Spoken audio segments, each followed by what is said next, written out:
Hello everyone and Happy New Year. So I jumped on the web this morning and I noticed the news that Omega had released a new Speedmaster Professional. I live here in Geneva.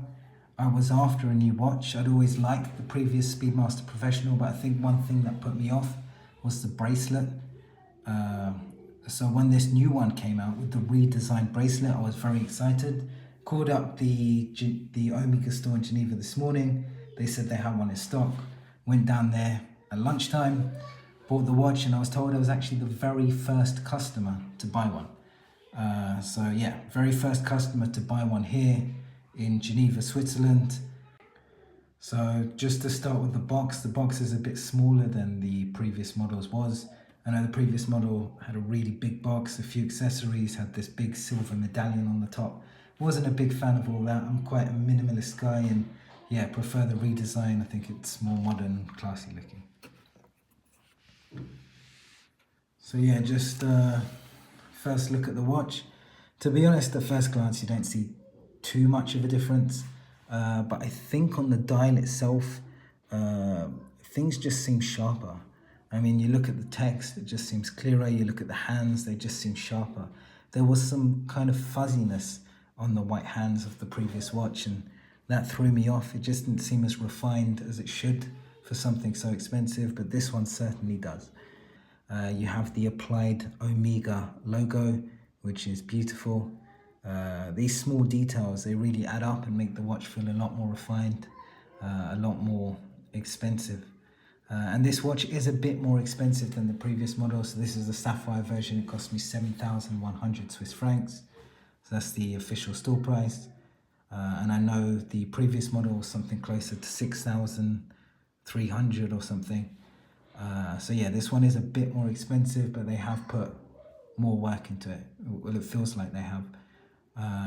But yeah, I think the biggest thing for me is when I actually put this on. Wasn't a fan of the old bracelet, but when I put this on, this new tapered bracelet fits beautifully. The smaller links are really more comfortable than the previous bracelet was. And that was really the deciding factor for me. It just seemed like an all-round, more refined package, a lot more comfortable on the wrist, feels very, very light. And this is why I pulled the trigger on this one today. A look at the reverse and you can see the movement here.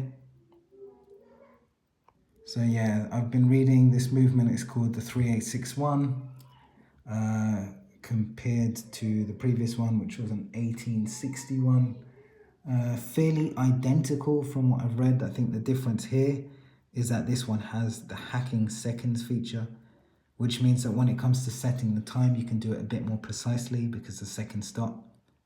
But the finishing on this also seems to be better than what I saw before. Now I've only tried the old watch on like once, but I just remember not feeling as impressed by it as I did when I tried this one on.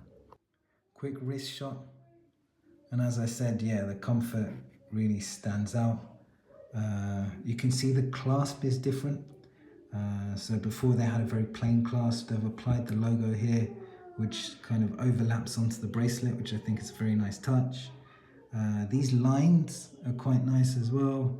I like the fact it's very straight, whereas the previous clasp was kind of curved and just looked a bit more old-fashioned, whereas this one, although it has this kind of vintage look to it, it does look very modern as well. So I really, really like that. Yeah, another thing to note is this one has a bigger crown than the previous one, so it's really quite comfortable to wind. But yeah, it's still a manual wind watch, which means that every morning I'm still going to have to turn this thing. But yeah, I guess I'm going to grow to love that, hopefully. I think one other nice thing is with this box, because included in the box, you actually have a travel box, and I'll show you how that works. Right, so I'm just going to put the watch back in. And let's say I'm traveling, I don't want to carry this bigger box around. You can just pop out this smaller box, which I think is a really clever feature. So let me try and do that with one hand. Yeah, so once you have this travel box out, you can then close it, and it has this clasp here. And I guess this is a much more portable way to store it, much easier to pack. And yeah, this watch doesn't have the best water resistance. It's 5 bar, so it's water resistant to 50 meters, which is okay. Alright, so thanks very much for watching this video. It's my first video ever. Might upload another one in a couple of weeks if I get a few views on this, just to show you how it's all going. But yeah, thanks again for watching. Any questions, drop them in the comments and I will read them, because I'm sure this is only going to get like 10 views, so I will read them all.